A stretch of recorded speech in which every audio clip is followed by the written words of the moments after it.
여러분 안녕하세요. 산소처럼 신선한 산업통상자원부의 소통 채널 산소통. 이 프로그램의 진행을 맡고 있는 산업통상자원부 온라인 대변인 최효환입니다.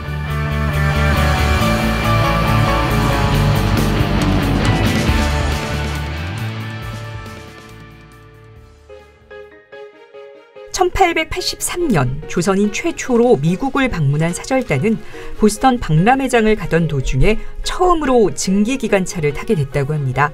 얼마나 신기했으면 바람을 타고 구름 위를 나는 물건이라며 증기기관차를 극찬한 기록도 남아있는데요. 그렇게 서양 문물에 놀라워했던 사람들이 140여 년이 흐른 지금, 이제는 미국에서 열린 박람회에서 전 세계인들을 놀래키고 있습니다. 바로 세계 최대 가전제품 박람회인 CES 얘기입니다. 미래의 IT 트렌드를 한눈에 볼 수 있는 CES에서 올해는 대한민국이 어떤 활약을 펼쳤는지 네 분을 모시고 이야기를 들어보겠습니다.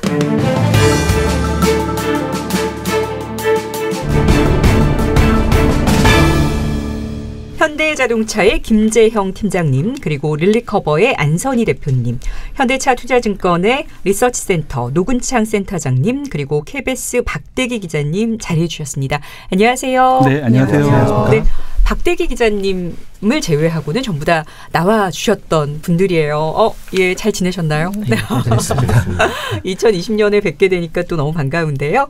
일단 본격적인 시작에 앞서서 청취자들도 함께 풀어보는 시간 마련했습니다. 오늘 가장 많이 나올 단어가 바로 세계가전 박람회, 영어로는 CES인데요. 영어로 이것은 무엇의 약자일까요? 정답은 방송 끝날 때쯤 공개합니다.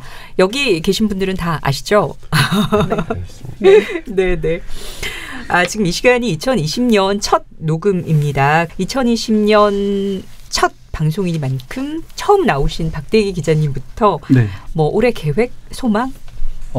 일단 좀 건강하게 한 해 보냈으면 좋겠고요. 네. 사실은 제가 이제 저도 팟캐스트나 이제 유튜브 방송을 해보려고 하고 있는데, 네네네. 저희는 방송국인데 사실은 이렇게 네. 활발하게 잘 못하고 있는 상황인데, 네. 이 정부 부처에서 이렇게 열심히 하시는 걸 보고 네. 좀 염탐을 하러 나왔습니다. 많이 염탐해 가시길. 준비가 정말 잘 돼 있는 것 같습니다. 예. 박대기 기자님 사실 이렇게 실물로는 처음 보지만 굉장히 유명한 기자님이셔가지고 다 아시죠? 여기 나오신 분들. 감사합니다. 셀럽 아니신가요? 기자님 그 전설 레전더리가 된 이제 그 화면은 뭐 언제죠? 딱 정확히 10년 전입니다. 2010년 1월이었고요. 네. 네. 올해가 10주년입니다. 네. 지금 이거 들으시는 분들이 혹시 또 누구지 하면서 이렇게 검색하시면 바로 첫 화면에 나오는 게 소복히 눈을 맞고 이른바 중계차를 탄다라는 표현을 하죠. 왜 방송 기자들은. 지구온난화 때문에 이제 서울에 눈이 잘 안 오는 것 같아서 그러니까요. 올해는 그럴 일도 잘 없네요. 네. 근데 이렇게 눈사람처럼 눈을 소복히 맞고 계셨던 그래서 기자님한테 명함을 받으면 그 캐리커처 있죠. 지금도 있습니다. 저희가 사실 명함을 드리면서 인터뷰를 부탁하거나 좀 이렇게 부탁들이 있어서 처음에 이제 영업용으로 넣어놨습니다. 사실은. 아무튼 셀럽을 모시게 돼서 첫 해부터 2020년 첫 해부터 아주 기분이 좋습니다. 저기 안선희 대표님 작년에 뵀었어요. 네, 안녕하세요. 자, 간단하게 본인 소개해 주시고 또 올해 계획이나 소망 얘기해 주세요. 네, 저희는 글로벌 뷰티테크 스타트업인 주식회사 릴리커버의 대표 안선입니다. 첫 녹화라서 상당히 의미 있고 또 뵀던 이제 선생님도 계시고 박대기 기자님도 앞에 계시니까 좀 떨리기도 하고 그런데요. 저희는 이제 이번에 저희도 CES를 다녀왔고 이제 대세인 AR, VR 그리고 AI를 저희도 이제 계속 접목시켜서 정말 개개인한테 맞는 맞춤형 화장품을 정말 손쉽게 도심에서도 서비스 받을 수 있도록 저희가 실제로 구현하는 걸 올해 상반기에 이제 서울부터 시작해서 진행할 계획을 가지고 있습니다. 그러니까 이번에 또 얼마 전에 끝난 CES를 다녀오셔서 뭐 많은 인사이트를 얻고 오셨을 것 같아요. 또 그 사업가로서 그 중요한 얘기는 잠시 후에 해주시고. 팀장님 안녕하세요. 안녕하세요. CES 다녀오셨죠? 이번에 아주 바쁜 일정을 마치고 성황리에 성황리에 기쁜 마음으로 귀국했습니다. 근데 김재형 팀장님의 부서 이름이 좀 바뀌셨다고 새해 들어서. 제가 지난 10월에 출연했을 때는 미래 모빌리티 시스템 연구팀이라는 복잡한 이름을 갖고 있었는데 이제 UAM 기체 개발을 담당하는 팀으로서 UAM 기체 개발팀이라는 팀이 여전히 이름은 긴데요. 네. 맞습니다. 아까 전에 저희가 방송하기 전에 박 기자님이 팀 이름 얘기하니까 하신 말씀이 많다고. 예. 사실은 이제 현대차에서 이번에 내놓은 비행기를 많이 보셨을 텐데 이거 도대체 이름을 뭐라고 부르야 될까에 대해서 많은 기자들이 처음에는 플라잉카라고 많이 썼었거든요. 근데 그때마다 현대차에 전화가 옵니다. 플라잉카라고 쓰시면 안 됩니다. 그러면서 왜 안 된다고 전화가 와요? 이게 자동차가 아니라 이건 비행기다 하면서 내놓은 이름이 개인용 비행체라고 해달라고 하는데 이건 뭐 많은 분들이 아시겠지만 개인용 비행체.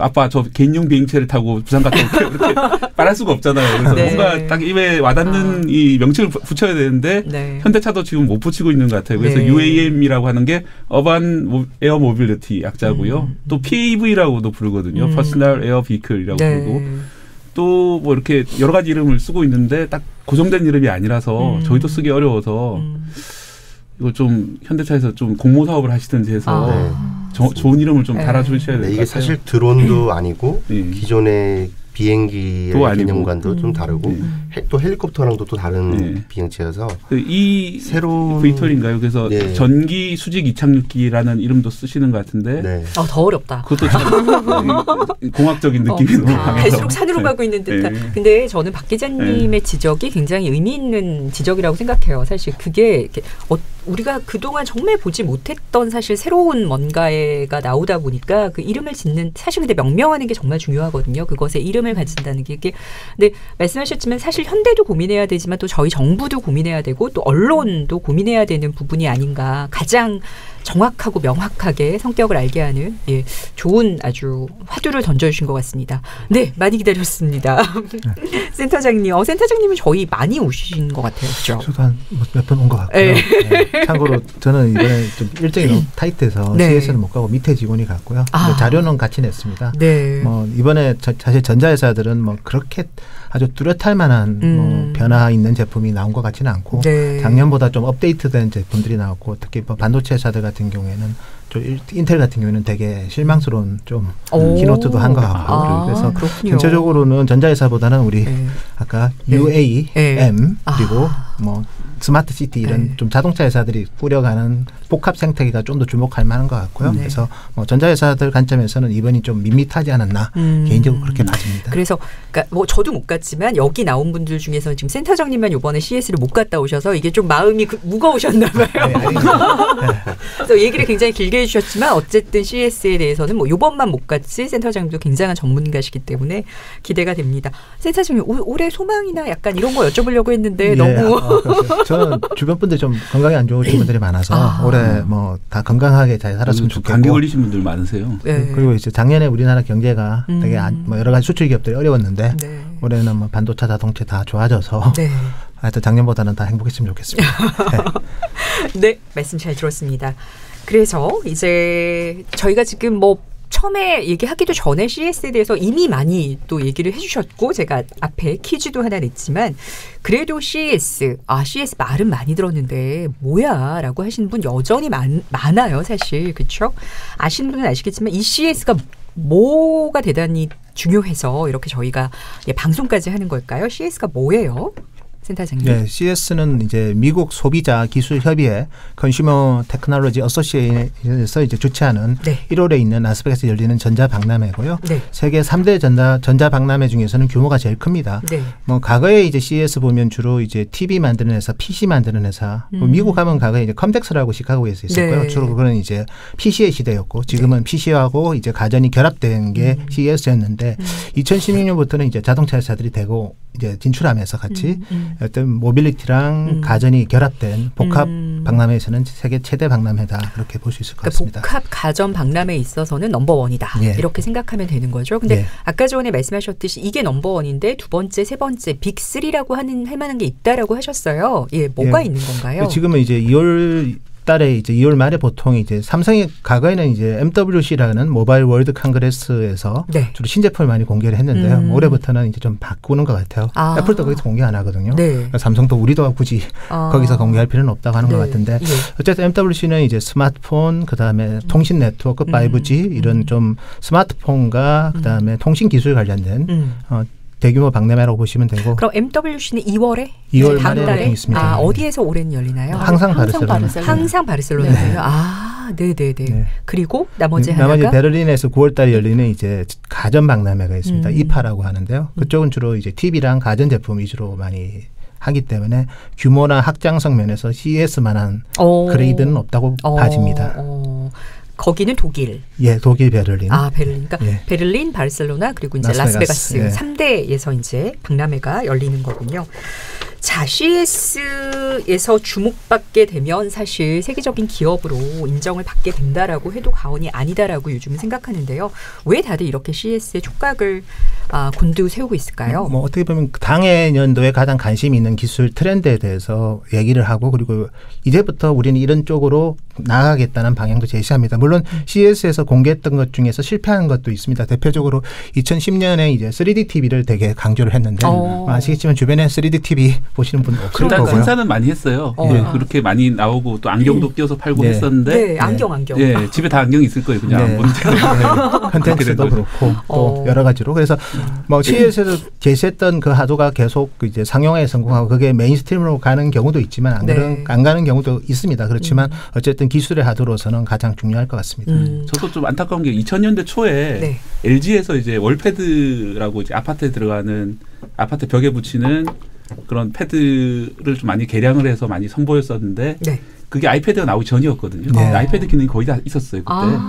LG에서 먼저 나왔었고 그것이 사실은 이제 애플 사람들이 다른 사람들이 가서 보고 그렇죠. 신기하다. 우리가 개발해야겠다 해서 만든 게 아이패드가 아닐까 많이 얘기를 하거든요. LG가 그런 좀 트라이얼 에러도 많은 게요. 우리나라가 좀 선제적으로 많이 만들었는데 실제 상품화는 좀 실패하고 이런 경우도 있더라고요. 그러니까 인스타그램에 오죽 답답했으면 그 LG가 정말 잘 만들었는데 홍보를 못한 것만 따로 모아서 왜 근데 그게 사실은 그게 뭐 칭찬할 일은 아니죠. 네. 박 기자님 너무 아픈 지적을 다음에 LG 분들을 모시고 또 한번 그 박 기자님은 사실 전공도 사실 또 전자공학을 하셨고 그렇죠. 네. 그래서 저도 이걸 꼭 가보고 싶었는데 이번에 가셔서 지금 너무 지금 흥분 상태셔 지금도 너무 좋으셔. 그렇죠. 마치 어떤 기분이냐면요. 그 영화 스타워즈에 보시면은 새로운 혹성에 내려서 뭐 신기한 물건 많이 파는 그런 시장에 들어가는 그런 주인공들 보셨을 거예요. 그런 느낌이에요. 정말 특이한 물건도 많이 팔고 유레카 파크라고 좀 작은 회사들 부스들이 있는데 뭐 처음 보는 희한한 물건들 많이 팔더라고요. 정말 기대를 많이 하고 가셨는데 어때요? 가서 보니까 정말 기대 이상이던가요? 아니면 기대 이상. 일단 실제로 눈으로 보는 게 기대 이상이었고요. 좀 약간 제가 좀 영감이라고 해야 되나 그걸 받은 것은 아이디어들이 아주 거창하고 새로운 그런 건 아닙니다. 이렇게 누구나 생각해 볼 만한 아이디어인데 그걸 실제로 구현된 모습들을 보는 것들이 좀 신기했다. 말씀드려요. 탁구도 치셨다는데요? 아니, 정보에 저희 뉴스에 탁구 치는 게 나갔었는데 옴론이라는 로봇 이제 자동화 회사 그러니까 공장에서 공장 자동화를 만드는 회사인데 거기서 사람하고 탁구 치는 로봇을 내놨어요. 그래서 이기셨어요? 예, 실제 그런데 제가 그 사실 치기 좋게 공을 자꾸 주는 거예요. 그래서 제가 막 스매싱으로 넣어서 이겼다 그렇게 느낌은 인공지능으로 이세돌 구단 이후로 처음으로 인공지능을 상대로 이긴 인간인가 싶은 정도로 기분이 좋았는데 알고 보니까 그 로봇은 이제 사람을 이기려고 하는 것은 아니고 사람의 표정 같은 거를 이제 관찰을 해가지고 이 사람이 좀 기분 좋아하는 것 같으면 좀 북돋아주고 이런 기능이 인공지능이 탑재되어 있다고 합니다. 그래서 제가 거기에 농락됐다. 아까 염탐에 의해서 농락 막 특히 여기 계신 분들 중에서 유일하게 정말 사업을 하시는 그렇죠? 하시는 대표님은 어떠셨어요? 좀 또 다르셨을 것 같아요. 보는. 저희 또 이제 3대 전시회를 다 나갔었어요. 사실 2년째 MWCCS, IFA까지 갔었는데 사실 아까 센장님 말씀하셨던 것처럼 CES가 사실 규모나 아니면 종류나 신기술을 보는 면에서는 굉장히 앞선다고 볼 수 있고요.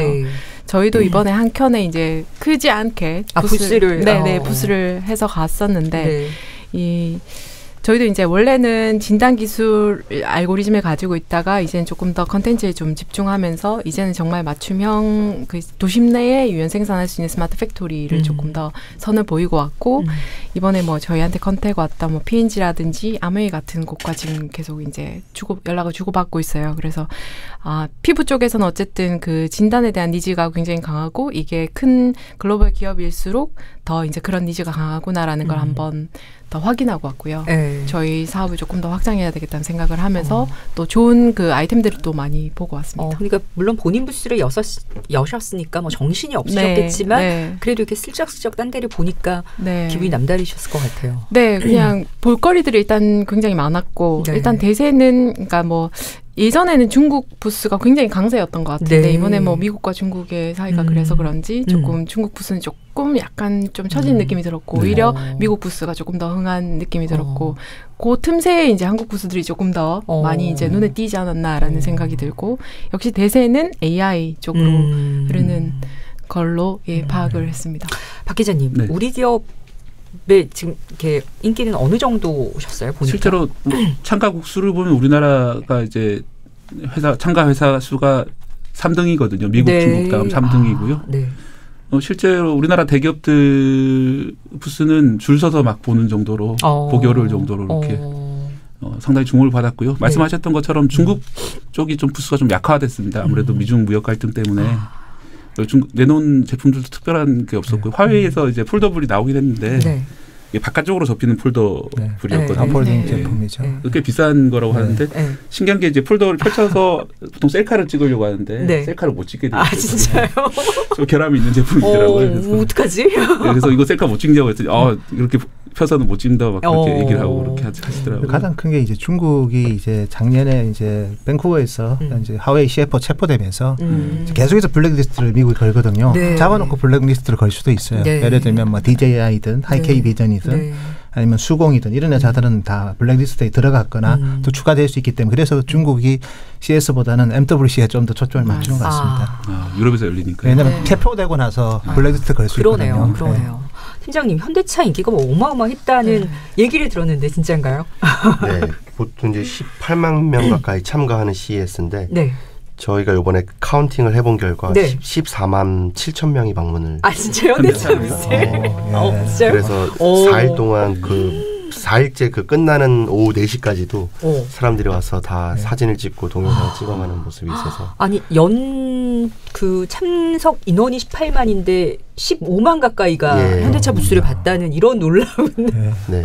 그래서 저희 내부적으로도 굉장히 이게 이슈화가 되고 있고 이제 자동차 회사로서의 이미지를 조금 거기에다가 추가로 이제 새로운 모빌리티와 생태계를 만들어가는 그런 이미지를 좀 제대로 전할 수 있어서 참여한 입장에서는 굉장히 기뻤습니다. 그냥 자동차 브랜드, 자동차 메이커를 한 단계 뛰어넘는 뭔가 그렇죠? 맞습니다. 그래서 어쨌든 저는 못 봐서 너무 궁금한데 개인용 비행기 아까 전에 우리가 설왕설래했더니 어쨌든 뭐라고 부를지 도대체 뭐예요 이게 정확한 개인용 비행기 차는 아니라고 계속 주장하시는. 그렇죠. 이제 도로를 달리는 기능은 없기 때문에 그게 가장 다르기 때문에 차가 아니라고 주장을 하시는 거군요. 카가 아니고 플라잉카가 아니라고 저희는. 이제 그럼 현대차는 항공사인가요? 항공사도 되기를 이제 희망하면서 비전을 선포를 한 셈이죠. 그렇군요. 또 물론 그 얘기는 조금 뒤에 가서 기술적인 얘기는 더 자세히 할 건데 또 굉장히 화제가 된 게 우버와의 협업이 또 굉장히 화제가 됐는데 어떤 연유로 협업을 하게 됐나요? 저희가 프레스데이 다음 날 아침에 이제 현대차와 우버와의 파트너십을 발표를 했습니다. 이 파트너십의 목적은 이제 뒤에서 말씀드리겠지만 어반 에어 모빌리티, 도시명 항공 모빌리티 시장에 있어서 현대차가 기체 개발을 담당을 하고 우버가 뭐 서비스 플랫폼을 제공하고 그다음에 비행기가 날아다니는 길이죠. 공역 같은 거를 확보를 하고 그다음에 여러 가지 운영하는 데 필요한 인프라 사업을 추진한다는 그런 역할 분담을 가지고 파트너십을 맺었고요. 이게 비행체 하나만 개발해서는 시장이 완성되기 어렵기 때문에 이 전체적인 생태계를 만들어가는 파트너십이라고 보시면 됩니다. 그래서 고객한테는 사실 지상에서 움직이는 모빌리티죠. 이제 자동차라고 하는 모빌리티와 요새 뭐 e-스쿠터라든가 이런 전동 스쿠터 같은 것도 도로에 많이 있잖아요. 그런 마이크로 모빌리티, 그다음에 또 이제는 거기다 이어서 이제 에어 모빌리티, 이제 하늘을 비행체로 이동하는 그런 모빌리티까지 연계를 해서 이제 고객들은 스마트폰 앱에서 내가 가고 싶은 곳을 갈 때 하나의 옵션을 더 추가하게 되는 거죠. 에어 모빌리티를. 그래서 굉장히 대중교통이나 차로 이동하기에는 불편하고 그런 불편한 시간에는 또 많이 수요가 늘어날 거기 때문에 그런 거에 있어서 새로운 솔루션을 제공한다. 그거를 같이 우버와 함께 이 생태계를 만들겠다 하는 게 저희 파트너십의 사실 핵심 대표님은 목표입니다. 또 지방에 또 베이스를 두고 계시기 때문에 굉장히 솔깃하실 것 같아요. 이 교통지옥을 뚫고. 안 그래도 지금 오늘도 약간 늦으셔가지고. 늦어서 정말 죄송합니다. 그런데 이게 저는 이제 걱정되는 게 이게 현실화는 언젠가는 될 거라고 생각하는데 지금 되기에는 뭔가 법제화나 이런 것들이 규제가 어쨌든 뭔가 있어야 이게 질서가 잡히지 않을까요? 규제까지는 아직 그 개발 단계가 너무 초기라 가지고 실제로 띄울 수 있는 게 언제로 지금 잡고 계신 거죠? 저희가 시험기 수준으로 시험 비행을 하는 것을 2024년으로 보고 있고요. 4년 뒤. 그리고 이제 항공기로서 인증을 받는 과정이 굉장히 시간이 많이 듭니다. 그 기간을 포함해서 2028년, 9년쯤에 상용화를 할 목표를 가지고 있습니다. 대표님, 너무 좋겠네요. 지난해 그 미래차 특집을 한번 했습니다. 그 팟캐스트를 들어주시면 자세히 내용을 다시 듣겠습니다. 그래서 국토교통부에서는 드론 교통 담당관이 나오셔서 또 얘기도 해주시고 또 굉장히 중요한 저희 산업통상자원부의 중요한 아젠다 중에 하나거든요. 허벅을 하는. 그걸 들으시면 상당히 많이 해소가 되실 거고. 질문 하나 좀 드려도 되나요? 저는 이제 그게 기체 자체가 4인승, 5인승 정도 작은 건데 과연 그게 회장님들만 타고 다니지 일반인들이 타고 다닐 정도로 보편화될 수 있을 것인지 그런 게 좀 의문이 들던데 실제로 가능할까요? 그런 게 어떻게 보세요? 네, 실제 지금 이제 여객기는 자동차에 비해서 장거리라고 치면 뭐 킬로미터당 마일당 비용은 굉장히 저렴한 편입니다. 여객기는 그렇지, 여객기는. 근데 그 정도 시장이 성숙할 때까지 당연히 시간이 좀 걸렸고요. 이 모빌리티, 새로운 모빌리티도 처음에는 당연히 좀 프리미엄 서비스로서의 부터 시작을 하겠지만 그게 점차 가격이 내려가고 생산성이 높아지고 시장이 스케일업 되면서 대중들이 쉽게 이용할 수 있는 가격으로 저희가 제공을 할 수 있다고. 혹시 대략 가격 얼마 정도로 예상하고 있습니까? 저도 그게 궁금합니다. 그렇죠. 이제 많이 나와 있는 자료이기도 한데요. 예를 들면 뉴욕 같은 경우는 맨하탄 중심에서 그 인근에 있는 JFK 공항까지 지금 택시를 이용하면 약 $100 정도 비용이 드는데요. 더 나오죠. 지금 헬리콥터를 이용하면 $2,300 정도를 지불을 해야 됩니다. 300만 원. 그렇죠. 그런데 이제 앞으로 이제 이런 UAM이라고 하는 새로운 모빌리티가 나오게 된다면 초기에는 당연히 택시 비용보다 조금 비쌀 겁니다. 그러나 장기적으로는 그거를 거의 $10 이하로 낮추겠다. 이건 기업의 입장입니다. 센터장님. 오늘 UAM 특징이 아닌데 지금. 일단 여기까지만. 버스 비용 정도. 맞습니다. 센터장님은 이런 장밋빛 미래에 대해서는? 저도 되게 놀랐습니다. 왜냐하면 일단 생태계와 관련된 그 플랫폼을 동시에 다 보여줄 거라고 예상을 못했는데 그걸 다 보여줬지 않습니까? 허브도 보여주고 어쨌든 이동시장도 보여주고 UAB도 보여주고 UAM도 보여주고 그래서 뭐 전체적으로는 되게 저는 약간 좀 놀랐어요. 저는 그냥 간단하게 예를 들어서 벨처럼 아니면 이항처럼 그냥 비행체만 보여줄 줄 알았는데 실질적으로 토탈 생태계 플랫폼을 보여줘서 그 부분은 되게 놀라운 거고 물론 이제 제도화되고 또 안전의 이슈도 있고 그다음에 비행 시간은 또 2차 전지 기술도 있고 여러 가지로 또 고려할 게 많은데 저는 이제 제가 이제 한강에 보면 우리 그 수상 택시가 있잖아요. 근데 사실 거의 이용을 안 합니다. 그러니까 결국 이제 디바이스만 있지만 그 접점에서 이제 이동하는 그 불편함이 더 크기 때문에 근데 런던만 가더라도 사실 크루즈적 페라이면 배 타고 출근하는 사람들 많거든요. 그래서 그건 바로 접점에 바로 이동수단이 옆에 붙어 있습니다. 그래서 결국 그런 부분들이 잘 되는 게 중요할 것 같고요. 두 번째는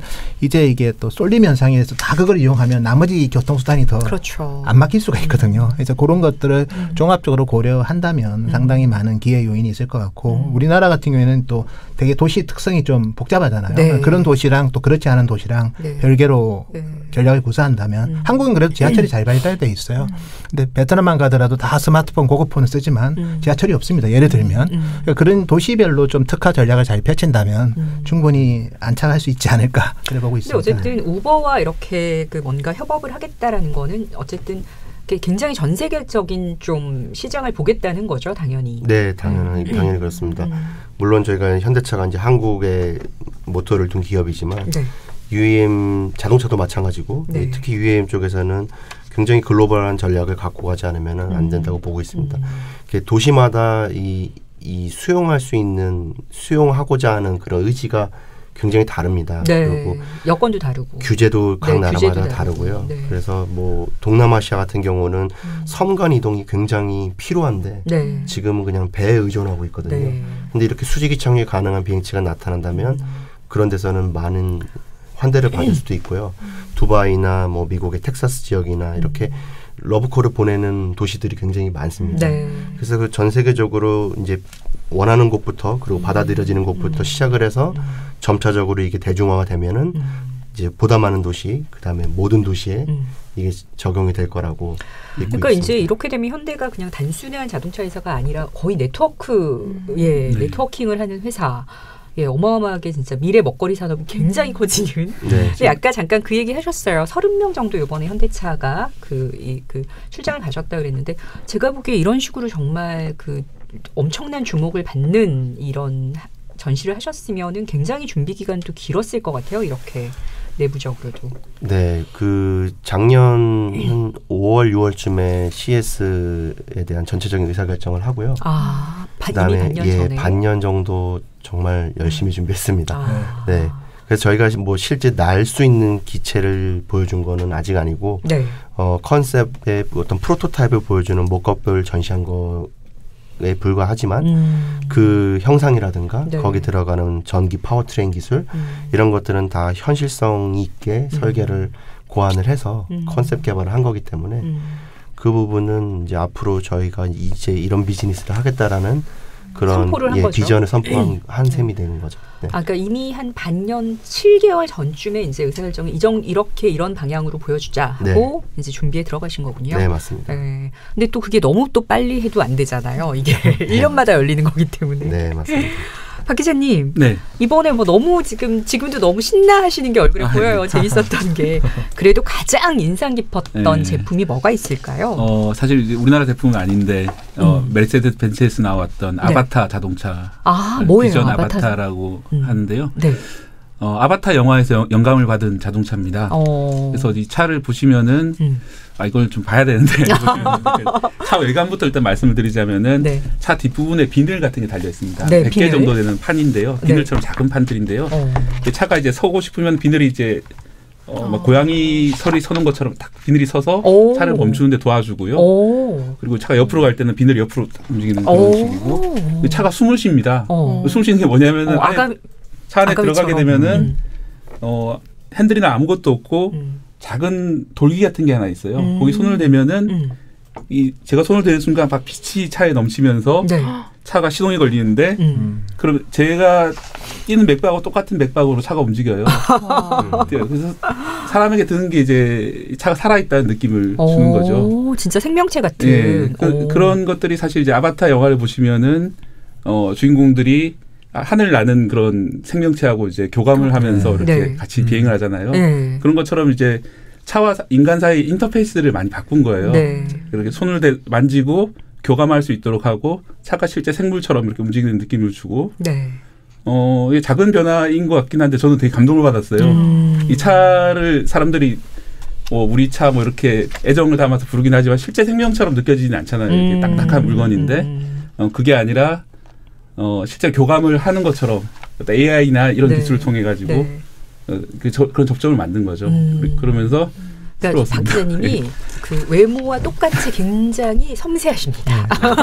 외모와 똑같이 제가 보니까 굉장히 섬세하시고 그런 어떠세요? 굉장히 대표적인 경쟁사라고 할 수 있잖아요. 벤츠는 보셨나요? 네. 아바타 자동차. 저희 부스 바로 옆에 벤츠 부스가 네. 저기 영상이 있는 네. 우와. 그 저희는 좀 마음에 안 들었던 게 저희 쪽에서 사진을 찍으면 네. 그 저희 비행체 바로 위쪽에 네. 벤츠 로고가 딱 들어있어요. 그래서 사람들이 사진을 많이 찍었는데 네, 다 벤츠 로고가 박혀 있는데요. 정말 마음에 안 드셨겠네요. 네. 그래서 근데 저쪽도 줄이 굉장히 길어서 벤츠 부스 저는 저 아바타는 사진으로만 보고 실제 들어가지는 못했습니다. 아, 와, 굉장히 빅 전시가 바로 붙어 있었던 거네요. 네. 부스가. 그 자동차 회사들끼리 모아놨는데요. 네. 그 중에서 현대와 벤츠가 이번에 상당히 주목을 많이 받았던. 누가 봐도 단연 좀 두 메이커가. 하나 더 하면 도요타가 이번에 이제 도시를 만들자 이런 개념을 이제 내놨던 게 좀 새로웠고요. 그렇군요. 네. 네. 자동차 회사들이 좀 새로운 길을 많이 모색하는 것 같습니다. 왜냐하면 이제 전기차 시대가 되면은 전통적인 엔진 변속기 만드는 회사에서 이제 다른 식을 만들어야 되는데 맞아요. 이번 현대차가 내놓은 거는 비행기를 만들어 보자. 새로운 이제 패러다를 만든 거고요. 벤츠 같은 경우는 이전하고 전혀 다른 인터페이스를 만들어 보자. 이렇게 내놓은 게 이번 아바타 자동차 보시면 되고요. 도요타는 아예 나가가지고 도시를 만들겠다고. 너무 나간 거 아니에요? 너무 나간 거 아닐까요? 도시를 만들었던 일본 기업들은 그 전에도 많았습니다. 아, 그렇군요. 도시바 같은 경우는 스마트 타운, 뭐 도시바 최근에 또 다시 어려워지긴 했지만 파나소닉 같은 경우에도 뭐 스마트 커뮤니티라고 해서 일본 기업들이 원래 그런 걸 많이 드라이브 걸었는데 대부분 다 이제 전자회사들이었고요. 자동차 회사가 이번에 보인 거는 아마 일본 기업 중에는 최초지요. 근데 우분시티라는 거에서도 알 수 있지 약간 조금 뭔가 친환경적이고 뭐 이런 것 같아요. 서로 뭐 연결돼 있는 모든 게 다 연결돼 있는. 그래서 뭐 친환경적인 게 결국 이제 신재생 에너지가 뭐 빌딩이든 타운이든 아니면 소사이티든 다 연결돼서 탄소 제로 도시를 구현하면서 그리고 충전하면서 다니면서 뭐 그런 거기 때문에. 그러나 센터장님은 그닥인 것 같다는 느낌. 제가 들은 느낌은 뭔가 그닥.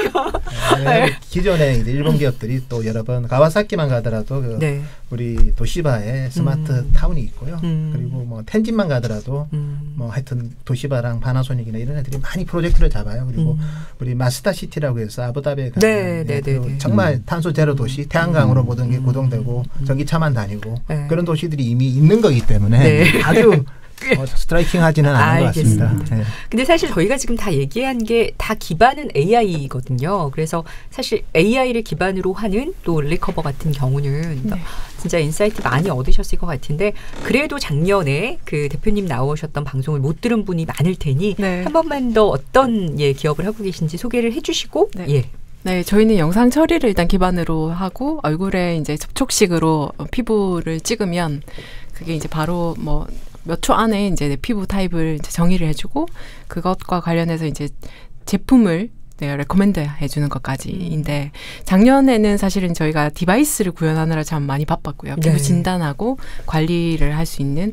근데 올해는 조금 더 사람들이 선택할 수 있는 왜냐하면 피부 타입은 다 다르니까요. 정말 지문이 다르듯이 다 다르기 때문에 그거에 맞춰서 조금 컨텐츠를 조금 더 넓혀서 사실 그 전시를 했고 그거의 일환이 저희가 아까 제가 말씀드렸던 도심 내의 스마트 팩토리 구현에 대한 부분을 이제 전시를 했습니다. 대표님 그러면 지난해에도 다녀오시고 이번에도 다녀오신 2년 연속 다녀오신 거죠? 어때요 반응들이 좀? 느끼시기에? 저는 이제 고객들이 결국은 CES도 뭐 저는 차에 대해서는 잘 모르는데 듣기만 해도 재미가 나는데요. 사실 전 부스를 지키느라 사실 다른 차나 이런 것들을 잘 보지는 못했어요. 근데 제가 지금 이렇게 CES 다녀와서 느꼈던 거는 기술 자체를 구현하는 게 중요한 게 아니라 이거를 이제 어떻게 컨텐츠화 할 것인지 사람들이 이제 고민을 굉장히 많이 하기 시작했다라는 거. 그리고 AI를 이용한 뭐 뭔가 스마트 시티를 좀 구현하는 부분에 좀 사람들이 포커싱을 하기 시작했다라는 거를 느끼게 됐고 저희도 이제 그 일환으로 봤을 때는 좀 스마트한 어떤 디바이스나 어떤 솔루션으로 스마트 시티를 구현하는 한 컨텐츠가 되고 싶다. 이렇게 생각합니다. 근데 사실 이렇게 현대처럼 굉장히 큰 기업도 사실 참가를 할 때 정말 얼마나 힘드세요. 그죠? 준비에 어려움이 많으신데 또 특히 중소기업은 더 힘드실 것 같아요. 자금도 그렇고 제가 현재 혼자서 이제 창업을 했다가 지금 현재 저를 포함해서 10명인데요. 3년, 딱 3년이 됐거든요. 뭐 투자도 받고 또 주변에 많이 도와주시고. 근데 3년 되셨는데 벌써 2번이나 CES를 부스를 차리셨으니 대단하신 거 아니에요? 그렇죠. 빅바이어들을 만나야 됩니다. 그래서 조금이라도 이제 저희 거를 내세울 수 있는 공간이면 어디든지 이제 가게 되는데 중요한 전시회 중에 정말 하나가 CES고요.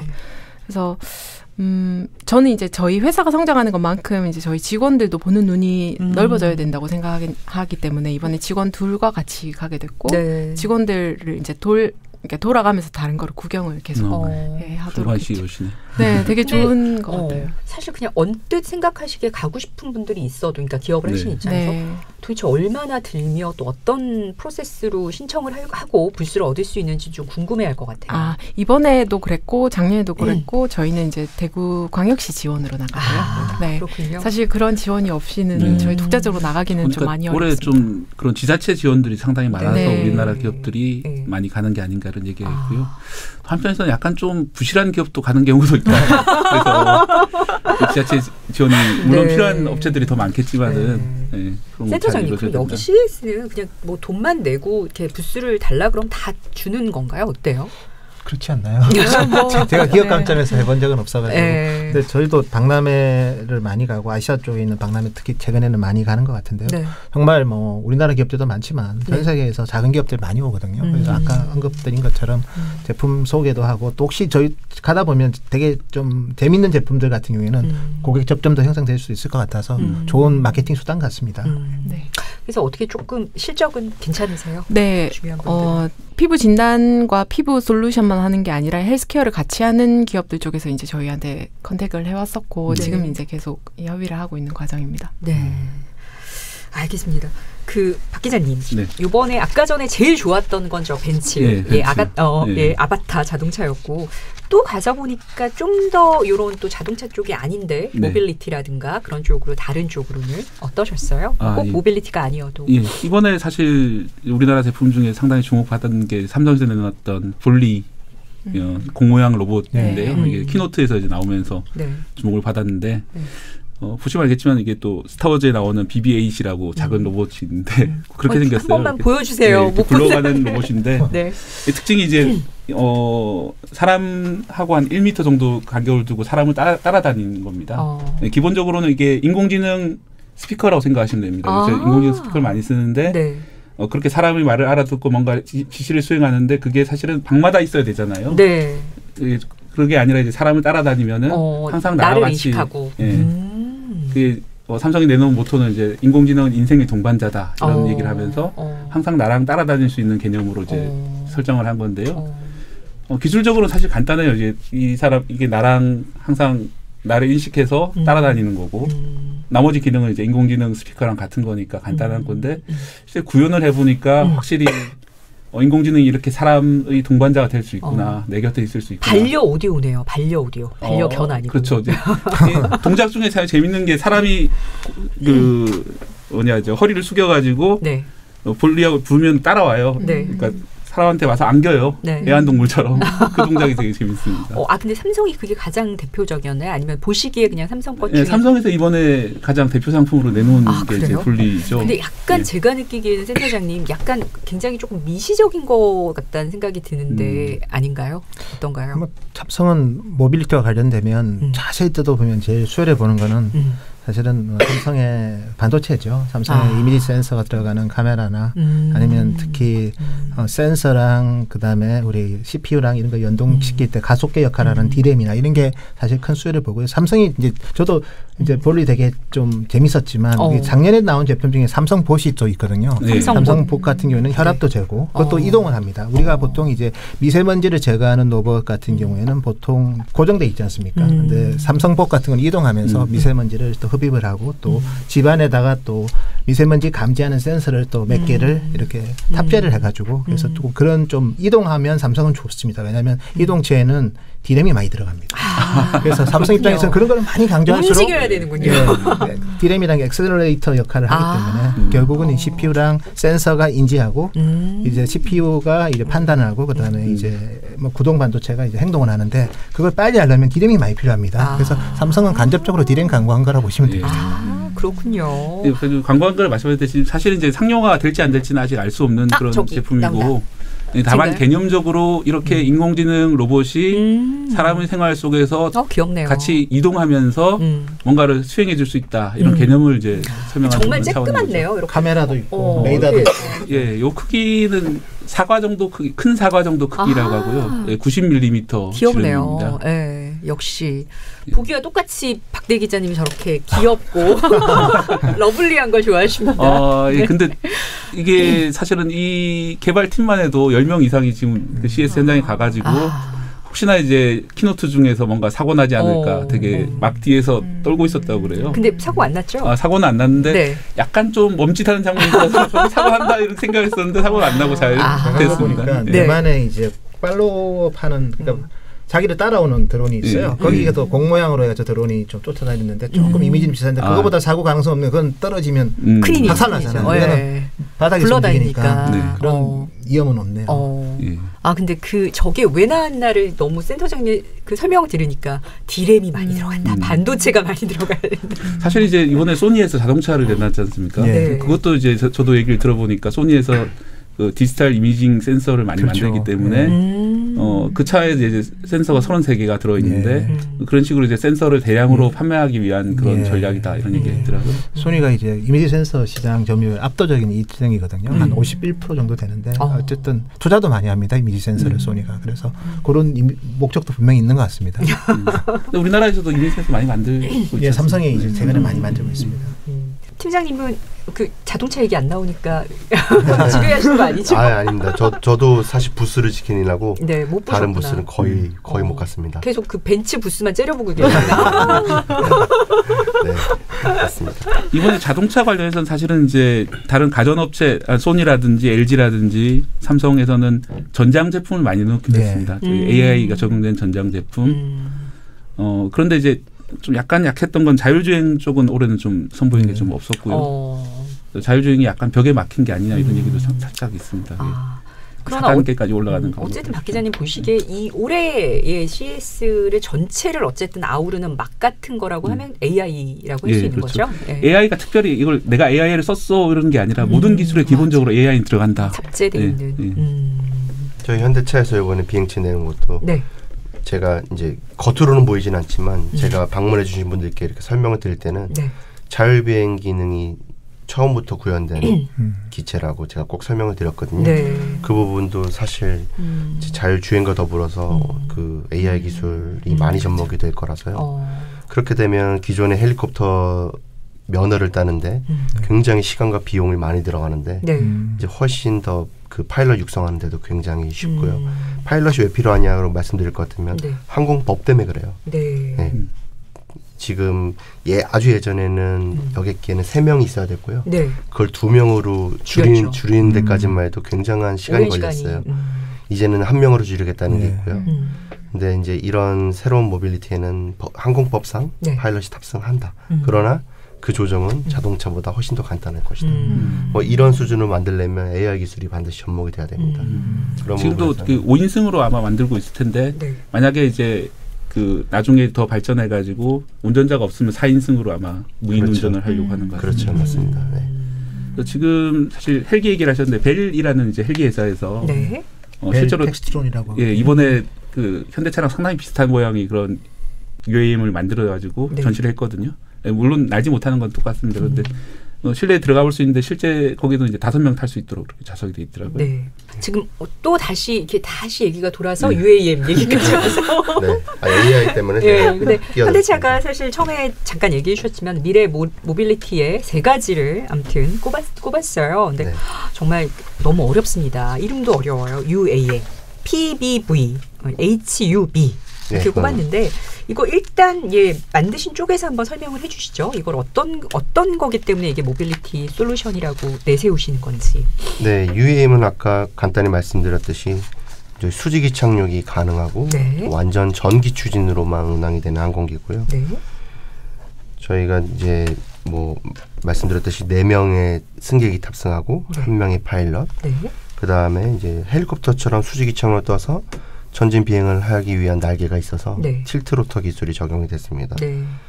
그래서 최대 속력은 시속 300km 정도고 엄청 빠르네요. 비행 거리는 최대 100km까지 비행이 가능합니다. 그게 이제 UAM의 개념이라고 보시면 되고요.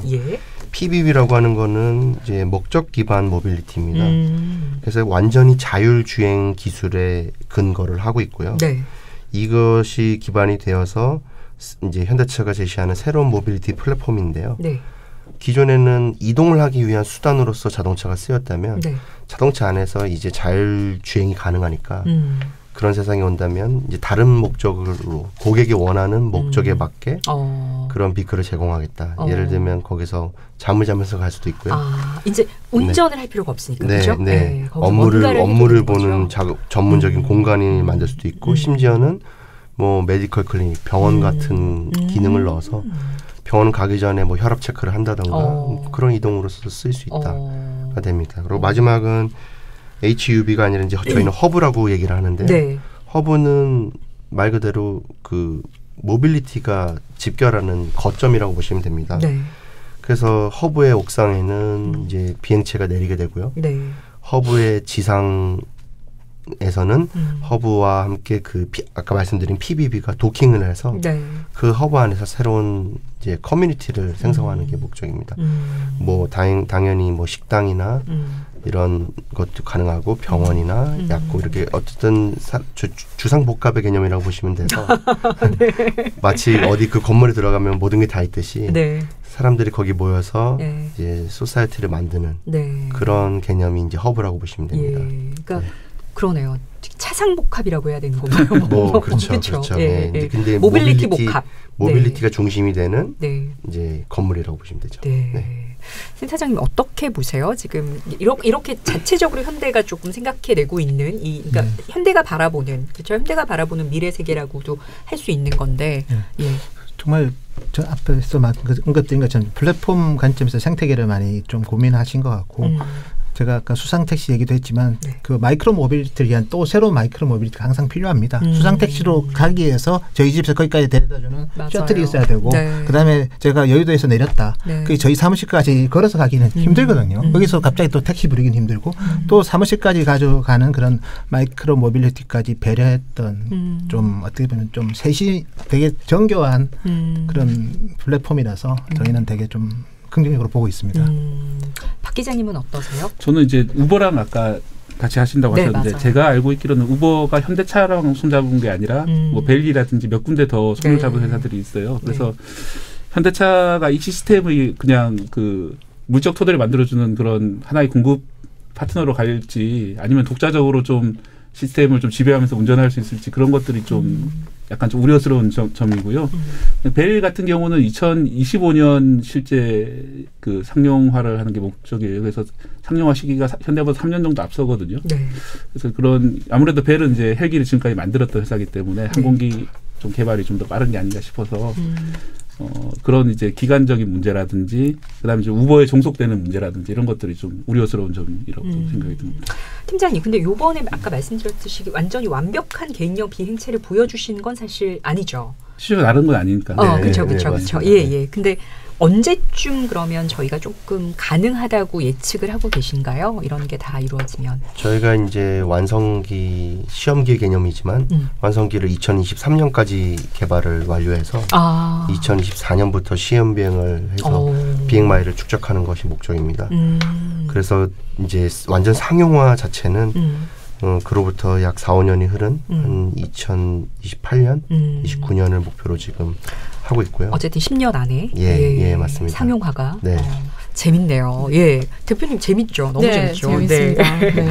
그럼 릴리커버도 사실 또 릴리커버가 막 시작하는 단계니까 또 가서 보시니까 또 어마어마한 메이저 또 있으셨을 텐데 어떤 기업 있었고 또 눈에 띄셨어요. 네, 이제 전체 뷰티 시장이 이제 정말 맞춤을 원하는 사람들의 니즈를 충족시키기 위한 서비스를 준비하고 있구나라고 한 번 더 확인할 수 있었고요. 네. 로레알에서 이번에 이제 페르소라는 이제 작은 뷰티 디바이스로 피부를 진단하고 이제 맞춤 포뮬레이션까지 할 수 있는 거를 선보였는데 결국 이번에 선보인 거는 뭔가 막 동작을 해가지고 그러니까 상용화할 수 있는 정도는 아니고 내년에 이제 상용화를 하겠다고 밝혔거든요. 근데 결국 저희는 이제 마치 자판기 형태로 이제 도심 내 곳곳에 몰 같은 곳, 예를 들면 뭐 마트 같은 곳에 이제 백화점이나 이런 곳에 입점을 할 거고요. 근데 그들과는 약간 다른 모양이지만 사실 그쪽에 R&D 연구원들이 굉장히 저희 부스를 많이 왔었어요. 그래서 그게 굉장히 기억에 남았고 결국은 뭔가 대량으로 생산되어서 막 뿌려지는 솔루션, 그러니까 화장품들이 아니라 정말 내 피부를 생각하는 사람들의 똑똑한 소비자들의 니즈에 맞추기 시작했구나라는 흐름은 확인했습니다. 요즘 또 한국에서는 LED 마스크가 엄청나게 또 인기잖아요. 또 근데 또 LED 마스크의 사이드 이펙트로 또 뭐 또 기사도 많이 났지요. 최근까지. 뭐 실명 얘기까지 나오고 실명 얘기까지 나왔었죠. 근데 또 LED 마스크는 뭐 LG에서도 뭐 굉장히 큰 대기업에서도 지금 뛰어들고 이미 뛰어들어서 그렇죠. 뭐 넥에 뭐 그러니까 목에 쓰는 제품까지 나왔고 불티나게 팔렸다가 지금은 조금 수그러든 것 같아요. 그 요번에 부스를 찾아온 분들 중에서 혹시 너무 좋은 말씀을 해주셨다라든가 아니면 뭐 되게 기억에 남는 관람객이라든가 있으셨나요? 네, 사실 뷰티는 뭐 지금 다 잘 모르시죠? 아닙니다. 저기 기자님 굉장히 관심 많으십니다. 사실은 이제 보기와 똑같이 관심 많으십니다. 뷰티. 그러니까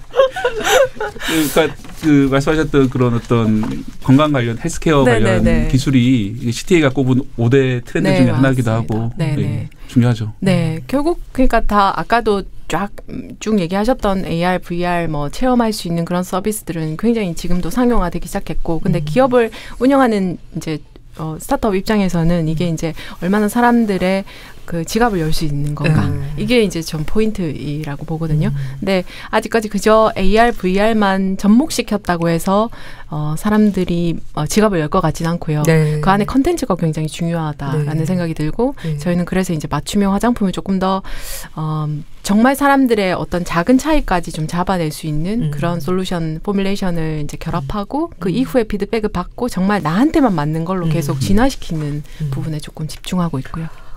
김 팀장님, 아까 전에 목적 기반 모빌리티 PBV에서는 약간 그거 좋을 것 같아요. 진짜 미용실, 그렇죠? 그러니까 뭐 스킨케어 뭐 이런 거는 약간 콜라보 하셔야 될 것 같아요. 멀지 않은 미래에.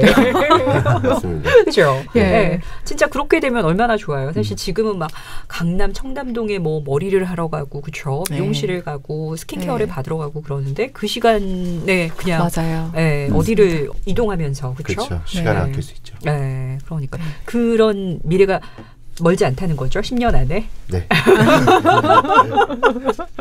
어떻게 보세요? 정말 그거보다 더 빨리 와야죠. 사실 요즘 실버 산업이 되게 어떻게 보면 중요하잖아요. 1인 가구에 점점 노령화되는데 사실 대부분 다 요즘은 뭐 요양병원을 보낸다거나 뭐 그런 게 많은데 정말 도우미 로봇이나 그리고 실제로 자율주행 차에서 그런 돌보미 서비스까지 하면서 급한 환자는 뭐 체크도 해서 US 케어로 연동돼서 하면 아마 제 생각에는 뭐 상당히 많은 사람들이 가입할 것 같아요. 그 서비스에. 그래서 정말 우리 산업의 수요에 제일 중요한 거를 빨리 구체화시킬 수 있는 기술 그리고 그런 규제를 많이 좀 빨리 풀어주는 게 한국이 발전하는 데 도움이 되지 않을까. 정부가 할 일입니다. 저 언뜻 든 생각이 정말 1인 가구 굉장히 폭발적으로 늘어나니까 그 차에서 정말 모든 걸 해결하는 약간 그 지배 개념으로, 그렇죠? 맞습니다. 그것도 뭐 사실 뭐 멀지 않은 얘기일 것 같다는 생각이 들었습니다. 오늘 신년이니까 정말 우리 작가님께서, 우리 팟캐스트 작가님께서 너무 재미있는 분인데 재미로 토정 비교를 봐주셨어요, 여러분들. 그래서 일단 개인은 아니고요, 기업입니다. 현대자동차의 2020년 운수, 재미입니다. 여러분들 어디까지나 재미입니다. 현대자동차가 67년생이군요. 12월 29일에 태어났답니다. 남자라고, 물론 여자일 수도 있지만 이번엔 남자라고 가정을 하면 2020년에는 그동안 경험하지 못했던 분야에 대한 호기심과 생각으로만 가지고 있었던 대한 실현 충동이 가능해진답니다. CES를 예견한 건데요. CES에서 보여준 건데요. 시도해볼 수 있는 것들은 각종 많이 해보는 게 현대자동차한테 아주 유리하답니다. 그래서 다소 무모할 수도 있지만 충동적인 선택일지라도 실행한 것에 대해서 많은 경험을 얻게 되는 시기이기도 하답니다. 네. 감사합니다. 아니 뭐 15일인가요? 정말 벽두부터 또 제네시스 SUV가 나와서 뭐 엄청난 또 돌풍을 일으키고 있잖아요. 너무 비쌉니다. 좀 싸게 좀 너무 비싸요. 멋있더라고요. 너무 비싸다는. 저도 사고 싶은 차. 근데 정말 그럴 것 같아요. 이렇게 간만에 정말, 물론 그 전에도 뭐 너무 좋은 차들이 많이 나왔지만 또 진짜 임직원들이 한 목소리로 타고 싶어하는 차가 아닐까. 저희도 그래서 굉장히 자랑스럽고요. 비록 제가 소유할 날은 좀 많이 남았지만 그래도 연말 성과급에서 뭔가 그래서 아무튼 인기가 뭐 그 전에 나왔던 팰리세이드도 그렇고요. 네. SUV 시장에서 많이 진검수를 띄우는 것 같습니다. 네. 릴리커버의 네. 2020년수 2016년 12월 22일생이세요. 와 너무 어려요. 네, 좋은 나이네요. 사실 여성 제품만은 아니죠. 릴리커버는 그렇지만 그래도 여성이 더 많은 이용을 하시니까 여러 가지 일에 관심을 가지기보다는 뚜렷한 목표를 세우고 모든 기운을 다 쏟아내셔야 된대요. 예. 기혼자라면 모든 것을 혼자 다 하려고 하는 것보다는 배우자와의 협력, 직원들과의 협력이 필요한 거 아닐까요? 그렇죠. 예, 식구들을 그리고 배우자나 이런 식구들을 잘 설득해야 하는 방법도 고려해야 할 것 같아요. 지금 대표님한테 좀 필요한 네, 그죠? 맞습니다. 네. 스타트업이면 다들 고민하는 게 아닐까. 그러니까 직원들한테 뭔가를 마이크로 매니지하는 것보다 결국은 가치를 제시하고 같이 갈 수 있는 인력들, 핵심 인력들을 키워나가는 게 네. 저는 이제 사업을 키우는 것만큼이나 중요하다고 보고요. 네. 잘 새겨두겠습니다. 예, 박 기자님. 네. 요번에 뭐 너무 즐거우셨던 것 같지만 그래도 사실 방송 기자가 정말 해외 취재를 가면 너무나 힘들잖아요. 사실 영상이나 뭐 여러 가지를 신경 쓰셔야 되기 때문에 네. 어떠셨어요? 즐겁지만 힘드셨을 것 같은데. 예. 일단 이제 우리나라 9시 뉴스를 하는 시간이 거기 새벽 4시거든요. 새벽 4시까지 일을 해서 9시 뉴스를 내고 다시 좀 자다가 다시 일어나서 7시부터 또 일을 해가지고 자는 게 좀 힘들었고요. 네.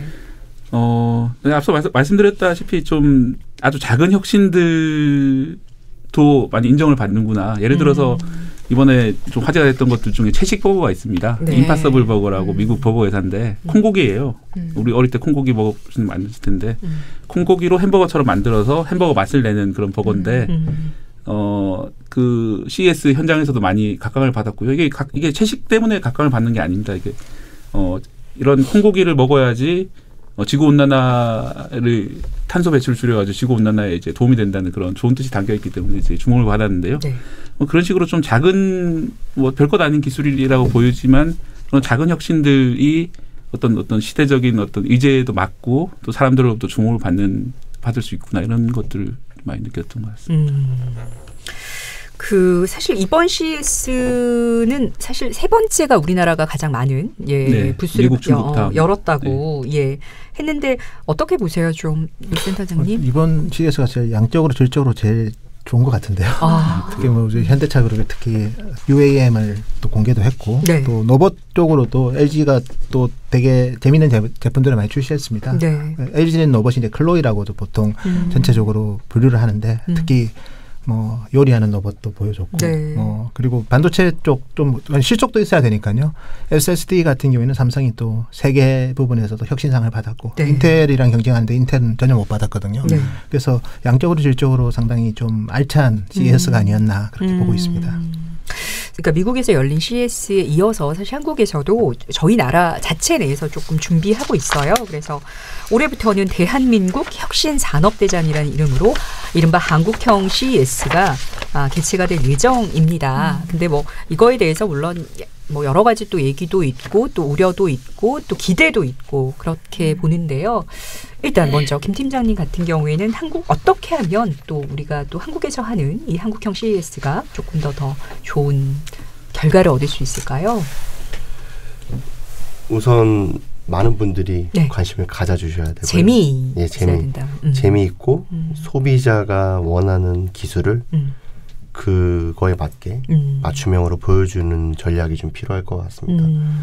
그래서 이제 물론 라스베가스에서 열린 것만큼 전 세계적으로 많은 사람들이 오지는 못하겠지만 당연하죠. 시작이니까. 한국에서라도 저희 한국 기업들이 이번에 많이 성공을 한 만큼 그 기업들이 다 힘을 모아서 우리나라의 산업을 좀 제대로 보여주는 그런 장으로서 각자 위치에서 최선을 다하면 좋은 성과가 있지 않을까 생각합니다.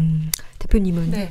저희도 이번에 그 삼성에서 같이 해서 나가게 되었는데요. 여기 나오시나요? 네, 저희가 시랩 출신이라서 같이 가게 되었는데 저는 이제 스타트업을 하면서 이제 그런 생각이 들었어요. 그러니까 뭔가 어쨌든 CES 같은 전시회가 이게 부흥하기 위해서는 이런 거대 기업들도 있지만 사실 작은 기업들이 사실 뭐 현대도 처음엔 작은 기업이었을 거잖아요. 그러니까 뭔가 부흥하기 위해서는 뭔가 교육도 뭐 인재도 뭐 여러 가지 정책도 그리고 사회적인 어떤 분위기도 다 받쳐줘야 된다고 생각하거든요. 왜냐하면은 기업 입장에서는 인력 채용하기가 굉장히 어렵고 네. 또 자금 조달하기 어렵다는 것은 그 뭔가 이렇게 사람들이 결국은 마음이 움직여야 뭐 자금도 돌고 또 인력도 오게 되는데 그게 사실은 아직까지는 뭐 스타트업이나 아니면은 창업을 한다는 게 아직까지는 어렵다라는 인식들이 있기 때문에 물론 쉬운 것은 아닙니다만 여러 가지를 갖춰서 그게 조금 뿌리 내릴 수 있도록 좀 여러 가지 정책 면에서 이게 좀 보완이 필요하지 않을까. 그러다 보면 이런 그 좋은 그 전시회도 우리나라에 충분히 네. 왜냐하면 밖에 나가면 제가 많이 느끼거든요. 저희 뷰티 업체지만 한국에서 왔다, 한국의 기술이다, 뭐 한국의 디바이스다, 한국의 코스메틱이다 하면 다 인정하거든요. 네. 그래서 굉장히 뿌듯함을 느끼고 우리나라에서도 이런 좋은 전시회들이 된다면 사실 그 슬러시 같은 뭐 전시회는 헬싱키 가보면 그 도시의 축제가 돼요. 네, MWC도 마찬가지고 CES도 마찬가지고 그래서 우리나라도 그렇게 되면 서울도 그렇고 네, 조금 더 이제 위상이 조금 더 높아지지 않을까. 맞아요. 바르셀로나나 베를린도 훨씬 더 힙한 도시가 됐잖아요. 맞습니다. 그런 전시회로 인해서. 네. 박 기자님, 네. 그 너무 언론이 비판적으로만 보지 마시고 좀 어떻게 하면 더 저희가 잘할 수 있을까요? 이런. 근데 이제 CS 같은 경우는 사실은 이제 제가 알기로는 미국 관에서 주도한 행사가 아니라 맞습니다. 어디까지나 업체들이 홍보를 하기 위해서 만드는 행사고 통해서, 거기에 실제로 바이어들이 오기 때문에 업체들이 준비를 하는 행사인데 이게 너무 정부의 일반적인 요청으로 뭐 대기업들을 불러가지고 이렇게 좀 멋진 거 좀 전시해봐라 이렇게 해서는 곤란하지 않나 그런 게 저희 생각이고요. 그것보다는 아까 지금 대표님도 계시지만은 좀 중소기업들이 좋은 제품을 만들었는데 그런 접점을 못 찾았던 그런 중소기업들한테 기회를 주는 그런 중소기업 위주의 그런 어떤 만약 관주도를 한다면은 그런 행사가 돼야 되지 않나는 게 제 생각입니다. 네. 센터장님 생각. 네, 저도 뭐 그렇게 봅니다. 너무 정부 주도를 하기보다는 또 기업들 간의 협업 요즘 강조하잖아요. 네. 어쨌든 우리 좋은 기업들이 나오려면 좋은 제품을 만들 수 있는 그런 기반이 있어야 되고 좋은 마케팅을 해서 또 스케일을 키우면 또 좋은 R&D의 소스가 되기 때문에 협업하는 차원에서 좀 한국 박람회를 만들 필요는 있을 것 같고 저는 거기에 하나 더 한다면 어쨌든 손님들을 불러야 되니까 저는 한국의 그 문화 콘텐츠를 전자랑 접목을 한다면 훨씬 홍보 효과가 크지 않을까 그렇게 보고 있습니다. 박 기자님 이제 이게 모든 전시회조차도 다 미디어화되는 것 같아요. 네, 레거시 미디어가 더 할 일이 많아질 것 같아요. 네. 저희가 뭐 그 변하는 이제 미디어 시대에 사실 적응을 잘 못해가지고. 아니. 근데 저도 이제 저번에 가서 많이 느낀 것들이 그러니까요. 그런 어떤 작은 기술들이 세상을 많이 바꾸고 있구나. 또 우리나라에도 참 많은 혁신 기업들이 있구나 생각을 많이 했고요. 저희도 사실은 많이 바뀌어야죠. 네. 갑자기 성찰로. 근데 진짜 사실 그런 것 같아요. 저도 이번에 현대 사실 이런 것도 어떻게 보면 현대가 미디어 기업화 되는 거잖아요. 사실. 맞습니다. CES 가장 큰 하도가 이제 인터넷 오브 띵스의 정의가 바뀌었습니다. 3월 인터넷에서 이제 사물 지능으로 그러니까 단순히 네트워킹이 되는 그런 재미의 시대보다 실질적으로 참여자들이 경제적 부가가치를 창출할 수 있는 그래야지 더 열심히 참여하고 안 오던 애들도 오게 되거든요. 그런 관점에서 그런 생태계를 구축하고 이제 그럴 때가 됐죠. 이제 재미로 만족하기에는 시간이 좀 지났습니다. 긴 시간 너무 재밌었는데 마지막으로 CES를 통해서 조금 그래도 연초다 보니까 다녀오셔서 더 굉장히 여러 가지 생각들이 많이 드셨을 것 같아요. 이번에만 또 못 갔던 센터장님을 제외하고 가셨던 분들한테 어떠세요, 김 팀장님은? 큰 일을 마치고 오시니까 그 직접 또 거기서 이 현장에서 설명도 다 프레젠터를 하신 거죠? 예, 맞습니다. 많은 고객들한테 설명을 했고요. 저희가 부스에 찾아오는 손님들한테 그 모습을 보면서 이렇게 에어택시 시장 그다음에 앞으로 차세대 항공 모빌리티를 사람들이 굉장히 열광해 줄 거구나 라는 그런 확신을 얻었던 기회인 것 같아요. 물론 안전과 여러 가지 우려점이 많이 있겠지만요. 그런 것들은 조금 논외로 하고 왜냐하면 그건 이제 또 하나하나 숙제로 풀어나가야 될 문제고요. 그런 것들이 풀렸을 때 뭐 지금의 스마트폰 시장처럼 이 새로운 모빌리티도 굉장히 곽광을 받겠구나 라는 확신을 갖고 사실 한국에 들어왔습니다. 본인이 사실 막 랩에서 일할 때와 그렇게 직접 만나니까 또 굉장히 다르실 것 같아요. 그렇죠? 네, 그렇죠. 저희 어떤 거는 저희는 당연하다고 생각했던 것들은 일반 고객분들은 잘 모르는 경우도 많고요. 그리고 이런 걸 왜 좋아하지 싶은데 네. 이런 거에 관심이 있네. 네, 그런 것도 있고 또 질문을 받으면서 이런 것들을 더 챙겨야 되겠구나 하는 것들도 많이 있었습니다. 그래서 좋은 기회였던 것 같습니다. 대표님은 이제 진짜 기업을 시작하신 지 스타트업 하신 지 4년 이 정도 됐잖아요. 네, 네, 네. 너무 힘드셨겠지만 또 이런 데 갔다 오시면 또 기분이 다르실 것 같아요. 네. 지금 이제 말씀하셨던 것처럼 저희도 이번에 그 기획자와 연구원을 함께 갔어요. 네. 갔는데 이제 그 직원들에게 매번 얘기합니다. CS 그러니까 커스터머 서비스 고객 접점은 어디서든 일어날 수 있고 모두가 경험해야 각 분야에서 뭔가 잘할 수 있다라고. 그러니까 나는 연구자니까 개발만 잘하면 돼. 나는 뭐 영업이니까 영업만 잘하면 돼. 이게 아니라 뭔가 목표를 이루기 위해서는 사실 그 조직원들이 다 같은 가치를 가져야 되는 것 같고 지향점을 가져야 되는 것 같은데 이게 되게 저희한테는 사실 매번 좋은 기회죠. 사실 기회비용이 많이 나가긴 하지만 저희 같은 스타트업한테는 더더욱 중요한 기회인 것 같고 여기서 만난 빅바이어들과 조금 더 관계 모색을 잘해서 뭐 기술 이전을 한다거나 같이 협업할 수 있는 부분들을 조금이라도 파고들고 싶고요.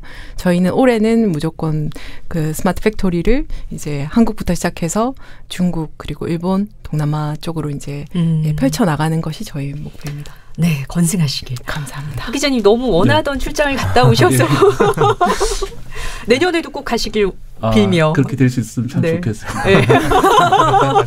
네. 저는 이번 그 CS에서 가장 큰 기조 중에 하나가 사실은 또 아무데도 슬로건이 나오지 않았지만은 탄소 배출 저감 그리고 지구 온난화에 대한 어떤 대응이 더 이상 이제 뭐 정치적인 그런 문제가 아니라 기업들의 책임성 그런 것들로 요구가 된다 이런 생각이 많이 들었고요. 그런 차원에서 아마 아바타카라든지 우분시티라든지 좀 주목을 받은 것들이 거기에 대해서 어떤 뭐 완전한 답은 아니겠지만 하나씩 답을 내려고 하는데 제가 느끼기에는 우리나라 기업들이 좋은 제품을 많이 내놨지만 그런 어떤 탄소 배출 저감이라든지 환경 문제에 대한 답은 좀 약하지 않았나 생각이 좀 많이 들고요. 좀 그런 걸 좀 더 많이 고민했으면 좋을 것 같다는 생각이 듭니다. 네. 자, 마지막으로 처음에 내드렸던 문제의 답. 네, 영어로는 CES, 세계가전 박람회인데요. 영어의 무엇의 약자인지. 예. 네, 컨슈머 일렉트로닉스 쇼의 약자입니다. 네.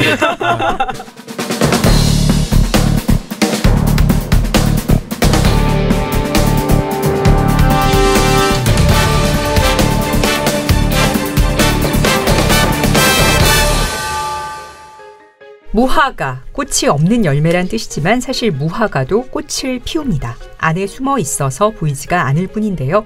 겉으로 드러내지 않고 안으로 피는 꽃. 만약 무화과가 사람이라면 되게 수줍고 말이 없는 성격이겠죠.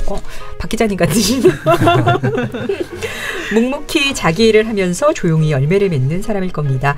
오늘 함께 해주신 네 분도 자기 분야에서 대한민국의 산업발전 그리고 방송발전을 위해 무화과처럼 묵묵히 꽃을 피우는 분들입니다. 그 꽃향기가 CES뿐만 아니라 전 세계 모든 사람들에게 퍼지길 진심으로 바랍니다. 지금까지 함께해 주신 네 분 모두 긴 말씀 그리고 좋은 말씀 감사합니다. 대한민국 산업통상자원 전문 팟캐스트 산소통 여기서 마치겠습니다. 들어주셔서 감사합니다. 저는 산업통상자원부 온라인 대변인 최효환이었습니다. 다음 시간에 뵙겠습니다.